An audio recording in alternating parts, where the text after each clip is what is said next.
So good afternoon, everybody. Welcome you onto the SBC Digital Summit CIS that SBC is organizing in association with Sports Media Holding. That actually is the largest digital summit for the CRS region minimum 2022, and for the next years we will be only expanding.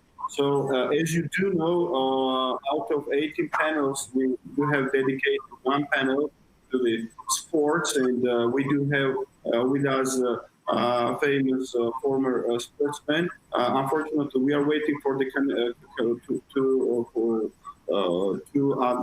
the speakers to join us.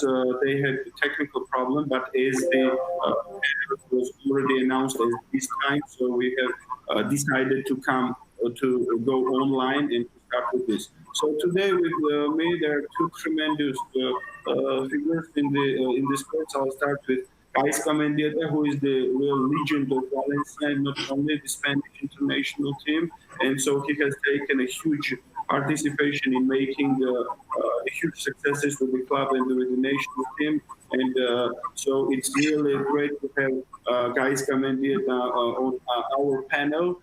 He, after the retirement, he is involved into the sports direction. He is the ambassador of La Liga and also involved in several other organizations. And so it's great, Gaisca, to have you with us on SBC panel. Hello, it's a pleasure to be here with you today. Thank you. Mr. Demas Arveladze, who is a Georgian professional footballer, and after retiring to football, he is very actively and successfully involved into the sports direction from the different perspectives. He used to be the vice president of the Georgian Football Federation. He used to be the member of the UEFA committee, and also he is the founder of the Sports Foundation with his brothers, Archils and Shoka Arveladze, the twin brothers that are also quite good sportsmen from Georgia. We are waiting for Zurab Kizanishvili, former Glasgow Rangers and EPL player, and also George Kinkladze, former Manchester City player and Georgian national team player, who actually even today, after the retirement from so many years, so he is one of the best legends in Manchester City, and so it would be great when we will be joined with these two former sportsmen as well. So the topic is regarding the relationship between the sports and the betting, because sports on one hand, this is the huge thing that everybody enjoys and everybody takes as a perfect tool of the entertainment, and there are many sport fans around the world. On the other hand, we do have the professional sportsmen involved in this direction, because they are who create actually this entertainment and these big shows, not only from football, from other sports as well, but today we're speaking generally on football. And also we do have the third stakeholder in this, the sports itself, that needs to be developed, and constantly development needs huge resources and needs huge input from different federations, clubs, or organizations, etc. So today we will be covering the topic regarding the relationship between the sports and the betting, in order to one hand to have the sport fans as maximum responsible, the responsible gaming on a top level as possible with the sport fans, in order for them it just to be the part of the entertainment and not the gambling, and on the other hand to keep the professional sportsmen completely isolated from the betting, as this is the main and direct barrier in developing their successful careers. So these are the topics that we will be discussing, and I would start with Gaisca. To have the view that, Gaisca, when you were a professional player and you were on the top with your club and with your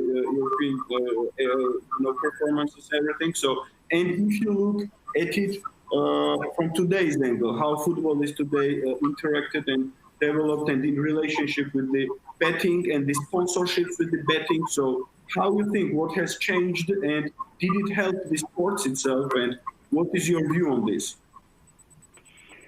Well, of course, it's changed a lot in the sense of there's a lot more betting companies. I think betting itself it's a more popular activity than it was in my days.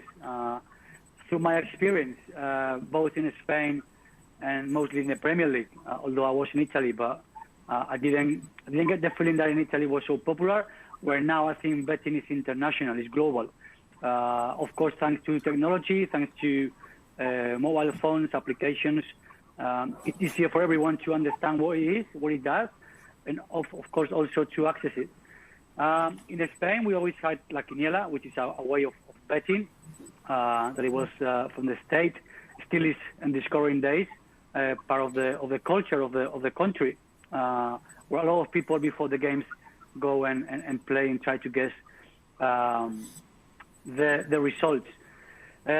So in that respect, in Spain, it's changed massively. There was only one company, one kind of type of betting, where now, again, I think it's global. Whatever is in Spain is also in England or globally. Everyone has access to the betting industry, which in a way I think is good, because that's how society is developing, is where it's going. We're going to a globalization where everything is on a palm of our hands, on a mobile phone, computer.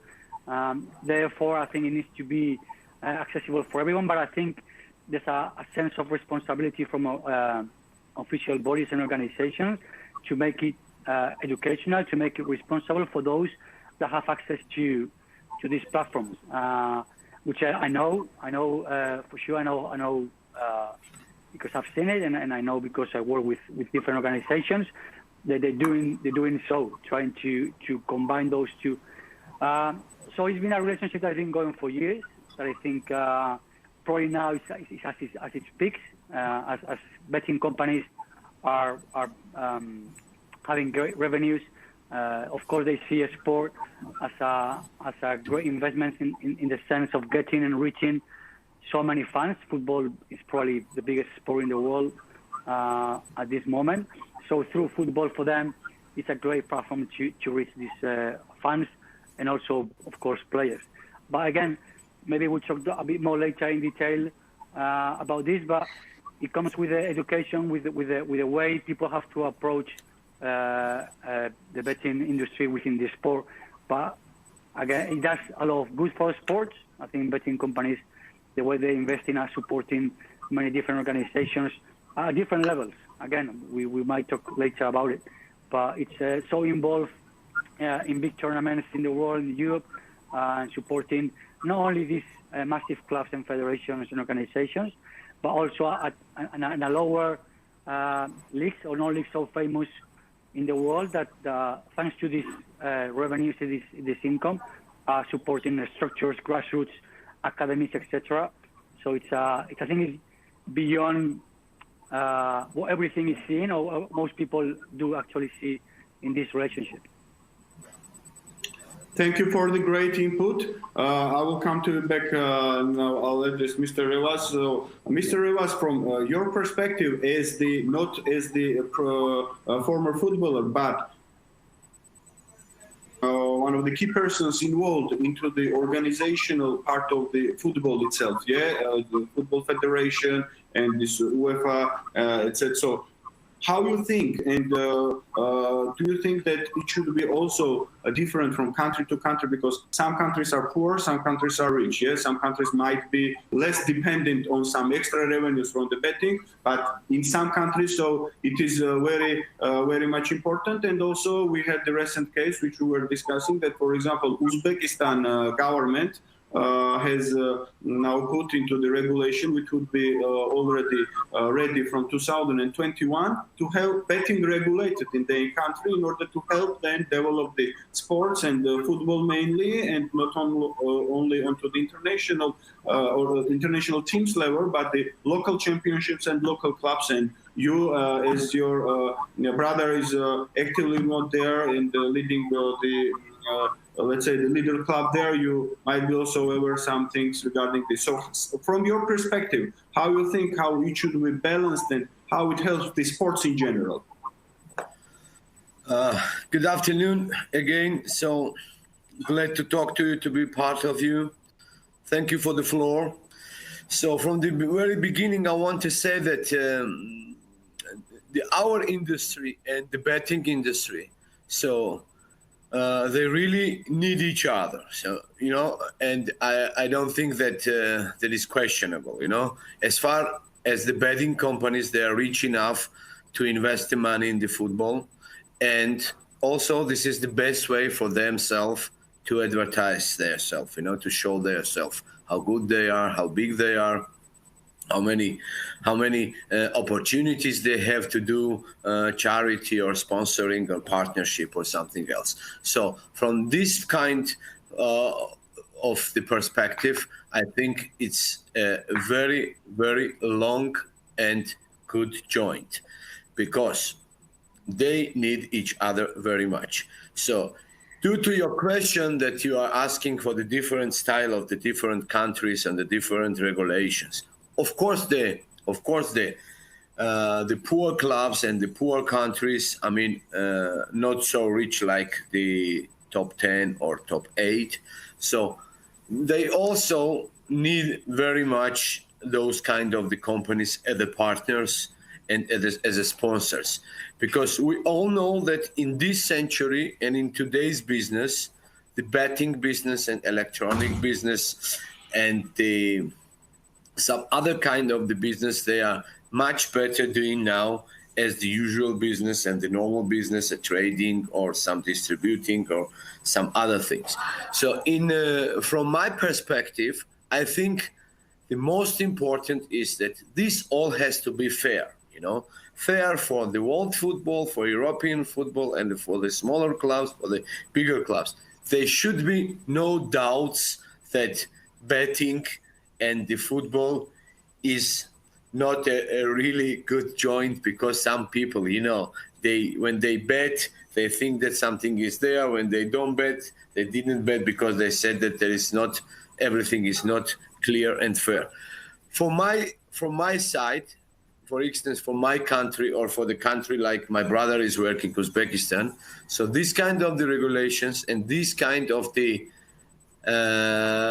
new rules from the government, which help the clubs and the associations to have a gambling, the betting companies as their partners or as their sponsors. I think it's really good. But if we go case by case in every country, so you should see that not every country has the same rules. European Union, they have the same, the one rule. UK, they have another rules. The countries which are not participating European Unions like Georgia, Armenia, yet Ukraine or Belarus or some other countries as well. So they have the different rules in their countries.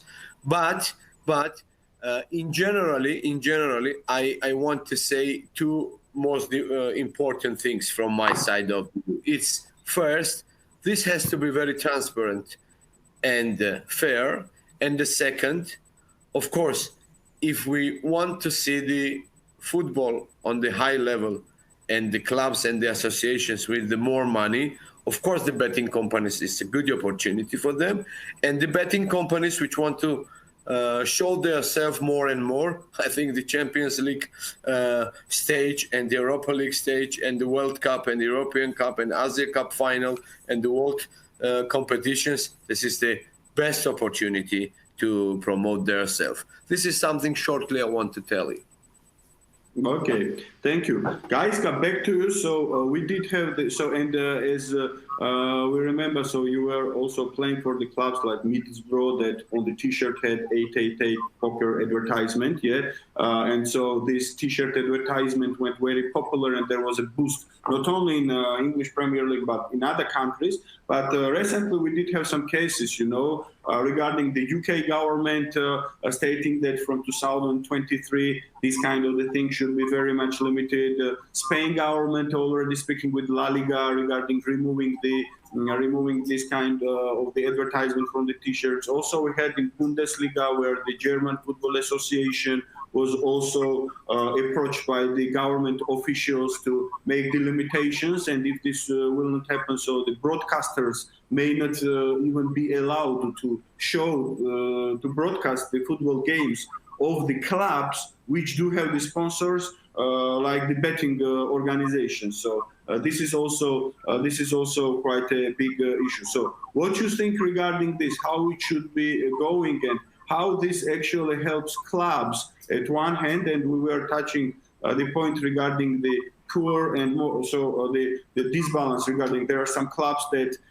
in their revenue, this is, I don't know, 0.5% portion of their revenue. We do have some clubs where this is, I don't know, 20% of the portion out of their revenue. So the equal, let's say, status quo does not exist because they do not have the status quo. How should you, how you think so? How should this continue, and what impact it will have onto the clubs in general?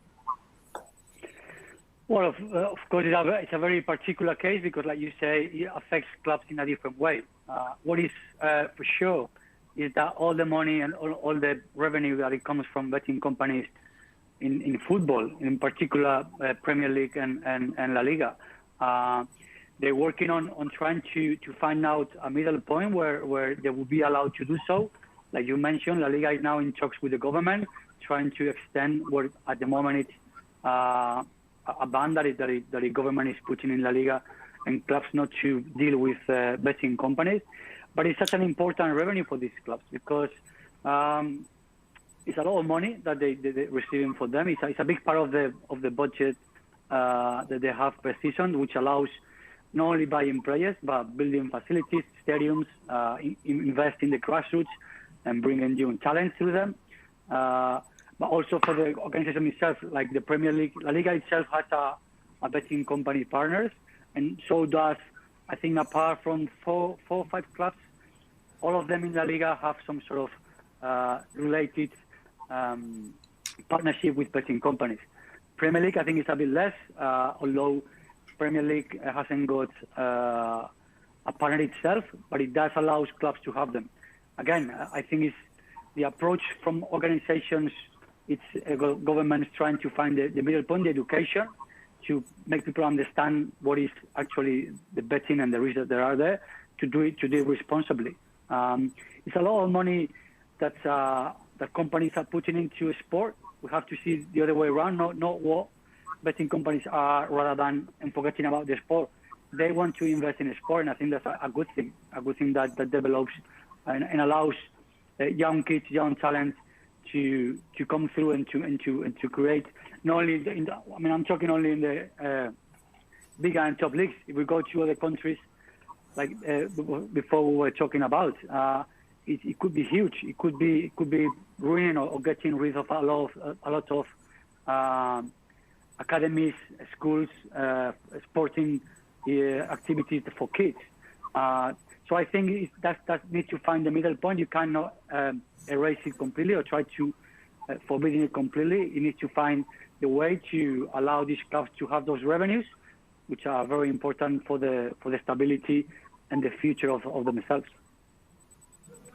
Okay, I understand. I got you. Okay, Revaz, one question regarding, so I have mentioned in the beginning that this interaction and relationship between betting and sports, so this is at one hand so dangerous for the sport fans in order to do not go out of the limit and to do not become the gamblers and to keep it as an entertainment. But on the other hand, so there is also the part of the sports and the sportsmen who also need to be protected and need to be isolated from this betting and from the, I don't know, to do not have some kind of the cases of the match fixings that are always a big question. So how you think so? What is the best prevention method for this from the organizations like the Football Federation or the UEFA, FIFA? So what measurements should be taken in?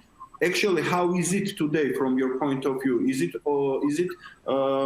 developed enough to have a good protection of that, or do you see some kind of the weaknesses there from your perspective? Okay, thanks again for the floor. So the situation is the following. Today we have a difficult time in all world, and a lot of clubs, a lot of associations, a lot of stadiums, they don't have any income. so that people are not joining the games. There's no ticketing money. There is no merchandising money on the stadium. So, and in this situation, is every dollar and euro, it's important for the sports and especially for the football. On another side, we have a fair game situation and the protecting protecting the cases you are mentioning now in your question. But you know how is the situation today. So of course you have to put in on your contract, or federation has to allow the clubs, that the clubs has to allow the players, that they have to put in their contracts that they are not allowed to gamble. They are not. If there will be some cases, they are doing some betting and or anti-betting or some fun betting or some betting against this or that. Of course, it's not really good and not seems like good. So we have now two problems facing each other. So one is to protect the players and the staff and the referees and the employers which are working in the clubs and associations to do their best and not to be the part of the bad things at the bad side of this. Another hand, we need the betting companies because they are now rich enough to sign the contracts and the partnerships with them. But imagine every single guy, if he want to make a bet, he can open an account from, I don't know, with his friend's name or his grandmother's name, and nobody can catch him doing the bad things. So in general, we are going just the normal people to explain and to understand them that they have their salaries, their bonuses, their names as a players, and this is their richness, and not that they can win some money due to the gambling companies. So we have to use all the good things from this partnership, and of course maximum predict. How can I say it? To predict it that they put in the contracts to save these guys just to concentrate on their own job, But for me, there is no different, If the people are crazy of the betting, even they are working in the bank or supermarket or they are taxi drivers, they can do a lot of bad things for their families, This is one as a human side. And another side, when you are the professional football player, professional coach, professional referee, and you see the stars and the games like Champions League, Europa League, World Championship, European Championship, well, I don't know, some other club World Championship, and you see and you face and you have a friends, the top players, like, for example, my dear Gaiska is sitting now with us, and the young boy, you are going to the club and you know that you've been the part of Valencia or Inter or Middlesbrough or Dinamo Tbilisi or Manchester United, and you can group your career up. You don't have to think about this, but it's life, You cannot say that we will never have the cases like this. But we all have to work, and everybody has to work against them. Otherwise, then we're gonna have totally another situation. Let's say no betting, no partnership, and I know some countries, there are the rules that they even don't want to have a betting companies in their countries, as an internet betting company. So they are not allowed just to have a gambling in their countries. This is something I can say because they are different people, Yes. I will also make an example because so the stakeholders who are involved in sports, so sport fans, sportsmen, sports clubs, and also there is a very important stakeholder, sports media, yes, so which we do represent, and in CIS mainly, Setanta Sports, so the Irish brand. And so from our perspective as well, so if we didn't have the opportunity to generate some income and revenue partnership and sponsorship with the betting organizations in different countries, we wouldn't be able to buy the rights for example, for La Liga or Bundesliga or UFC and Formula One for a particular country, or we wouldn't even have the opportunity to make the localizations. And for example, as you remember, Setanta was in Russia and Georgia several years ago. So we managed to have it in Georgian, and so this is the localization of the sport that is making then the sport more popular. And when you do have the sports media stronger you have the sports media locally, as there is a much boost in the success of the sportsmen and to have the healthy lifestyle. So this is the fact. So from my point of view and my angle of being as a stakeholder in the sports, from the sports media perspective, I also do see that it wouldn't be able to achieve all this without the sponsorships. But at the same time, so a proper limitations or the proper regulations, or all these things that makes you ensure that the responsible gaming is at play. So this is necessary country by country. So my next question would be like, we do have the cases still. For example, the big case of which was Russia World Cup 2018, when Russia hosted the major football environment, that is taking place.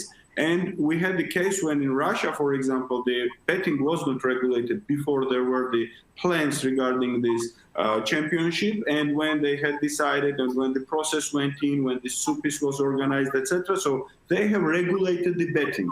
So at the same time, we do have the largest sports event taking place in the country. In parallel, betting being regulated in this country in order to help different, stakeholders involved in preparation this process to generate the extra revenue. So, Gaiska, what's your opinion on that? And actually, did you visit Russia during the 2018 World Cup as a, viewer at that time? Have you been there? Yeah, I was there in Russia at the time. Yes. Yeah. And I think we go back to what we've been talking before. It's hard to generalize. You have to focus on the different locations and countries with their own regulations, and also because it affects differently in the society, and in this particular case in football. And that's a great example with Russia. But other countries that have different laws, they have adapted it to allow betting companies to be part of the sport. Because I think you have to realize you cannot close your eyes and not see that partnership. It helps and supports a lot of sport organizations, not only football. But you have to do it like we have been saying. You have to be regulated, have to be controlled, have to make sure that doesn't affect in the professional sport in any bad way. Neither as to people that does it with a sense of knowing what they're doing, and of course to trying to avoid the problems that could come. But not only with betting, there's other industries related to the sport that could have those impacts, and that they've been regulated in the same way. So I think we are in the sense which betting companies are quite new to here, and these governments, they see the potential, and that's a big proof of that, and trying to make it in the long term, not only focusing on the short term and what is actually happening or could happen in the negative angle. I mean, you have to be considering in the long run and how to make that long run relationship with betting companies, clubs, or sport in general productive for both sides. And I think that's where every country, as society, would affect this income, make it healthy. Okay. Revaz, we do also have one case, for example, and you as the former vice president of the Football Federation, this question is from different sports, but anyway, so we do have at place Lithuanian Basketball Federation and also the Lithuanian Basketball League, where they are sponsored by the betting operator. So if I'm not mistaken, Tony Bet was the sponsor of the national football team, even onto the European Championship, and the OptiBet is the sponsor of their national league. As the same, for example, we do have in Georgia that the local championship is named like the Crystal Bet League. Yes, so how you perceive it, whether you are what's your opinion regarding this? So should it go like deeply, like in this deep, or should there still be some balance that, for example, National League shouldn't be named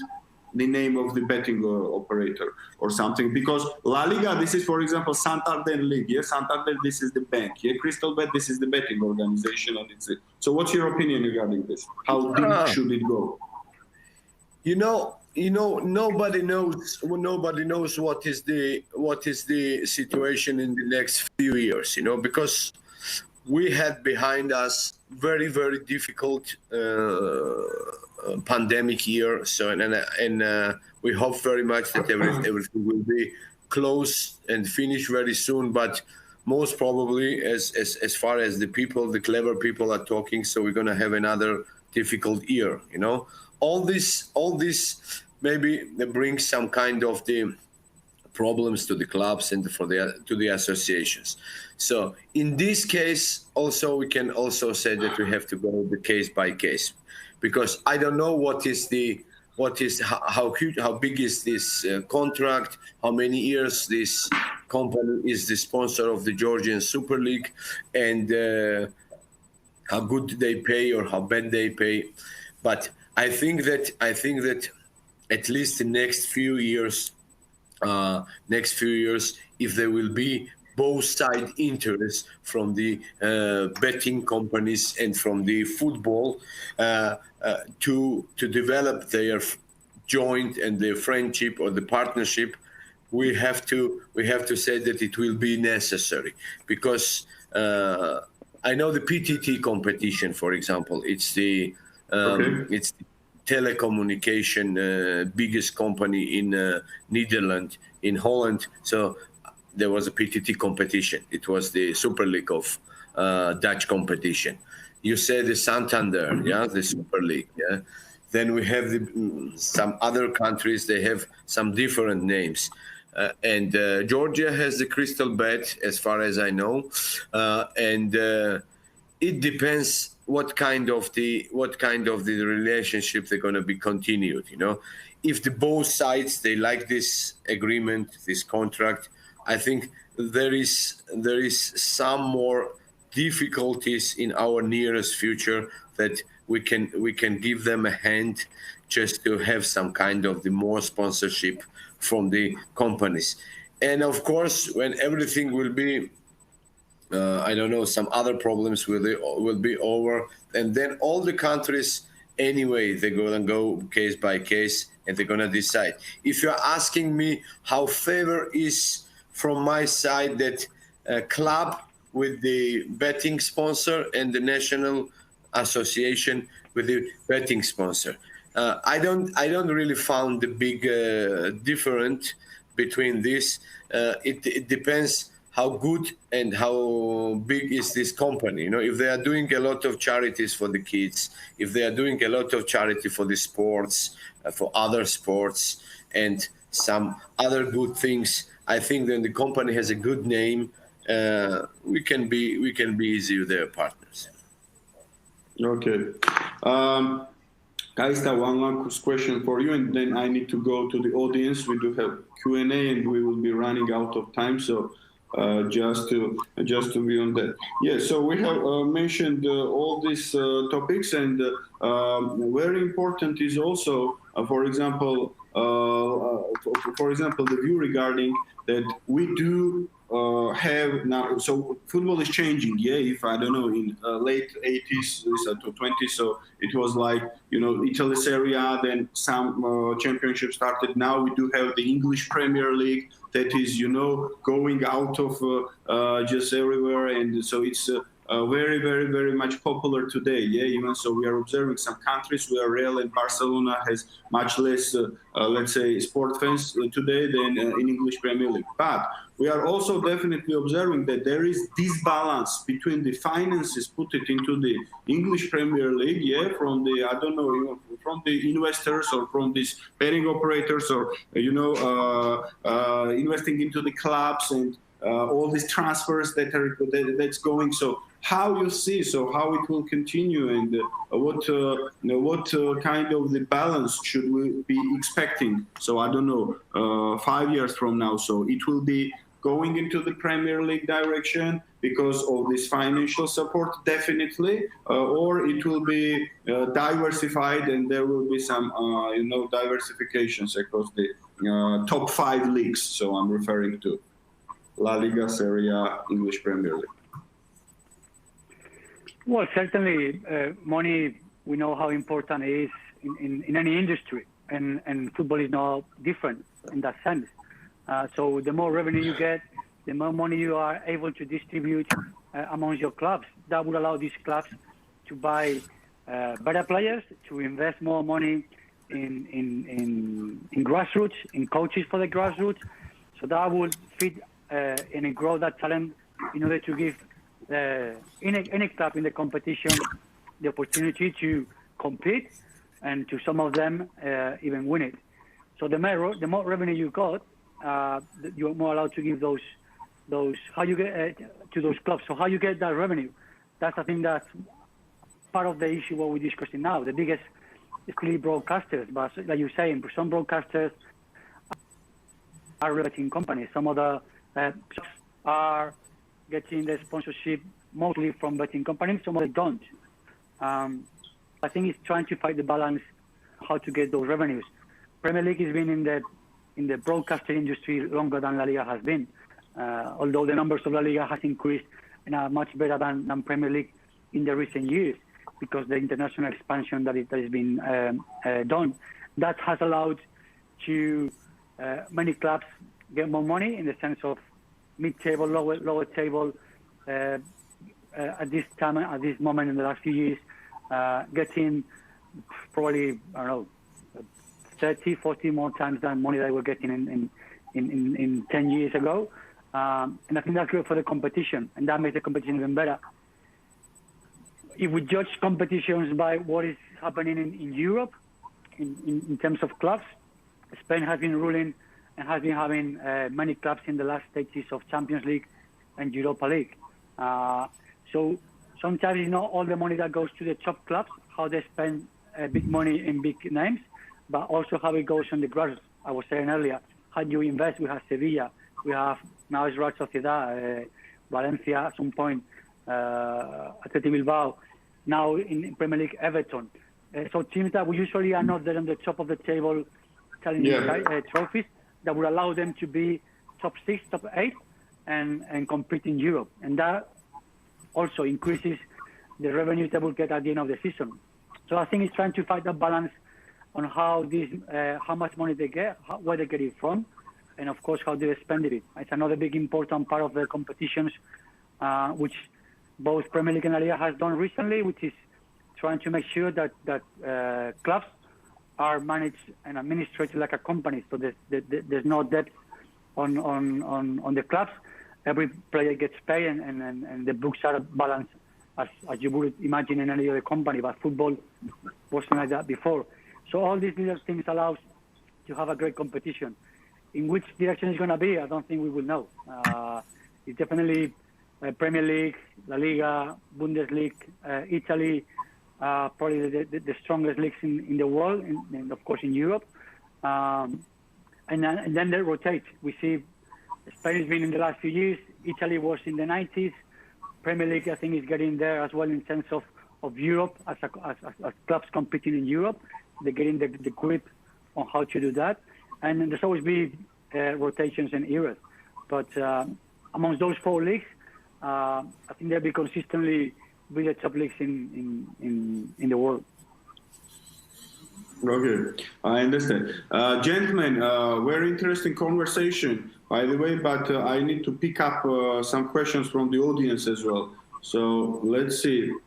Randy Haynes is asking, should football make more use of its platform and influence to help the policymakers and regulators understand the potential for a symbiotic relationship between betting and football. So should football also be using its strengths, because football definitely has got its influence and strengths, in order to push the regulators to make it simplified and symbolic relationship between betting and football? So you will pick it up? Well, we've talked about it earlier. We said like how La Liga, as we're speaking, is talking to the government to try to allow these clubs to have this relationship. Again, it's about educating people, not only football in this particular case. It's how people understand, sees, and perceives the betting industry.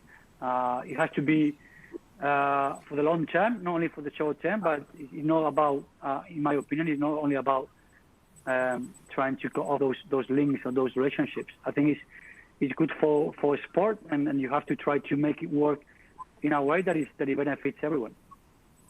Okay. The last question, both of you. What's your favorite football memory? Rezi, you can start, and guys can. Football memory in football. Well, luckily I have a few. Sorry? Luckily I have a few, but of course it always comes out my debut with Valencia, my debut with Castellón when I was only 16 and in Championship, in Segunda A, and my debut in Primera División with Valencia. I mean, after that, I luckily had a great career, and I have so many good memories. But probably those two key moments were very decisive in my career, because without them two, the rest would not have happened. So maybe those two particular cases. Okay, Revaz? So it seems I have also many of them, but as you know, that Georgia became the independent country in early 90s, you know, and before it was the Soviet Union, and we start to play football in Soviet Union.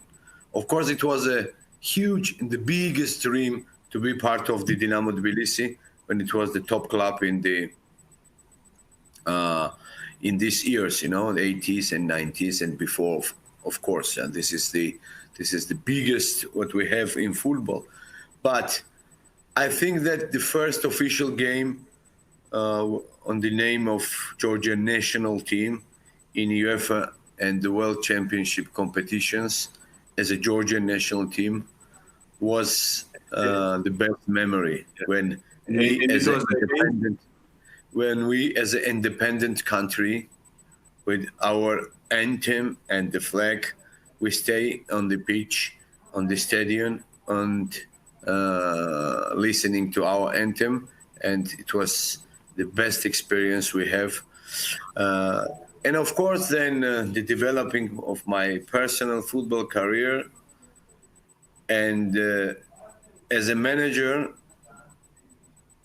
when I was a general secretary of Georgian Football Association, we host the biggest event ever we have in Georgia on international level. It was the 2015 Super Cup of European football. It was Barcelona against Sevilla. Very, very much good football. A lot of goals. And of course, we have a Messi in Tbilisi, and it was the Yes, biggest what we can do to our football fans, and especially for the Georgian kids and the people who is loving this game. As far as I understand, we are going to finish our conversation. Yes. Yes. I want to apologize for my friends, because they really have the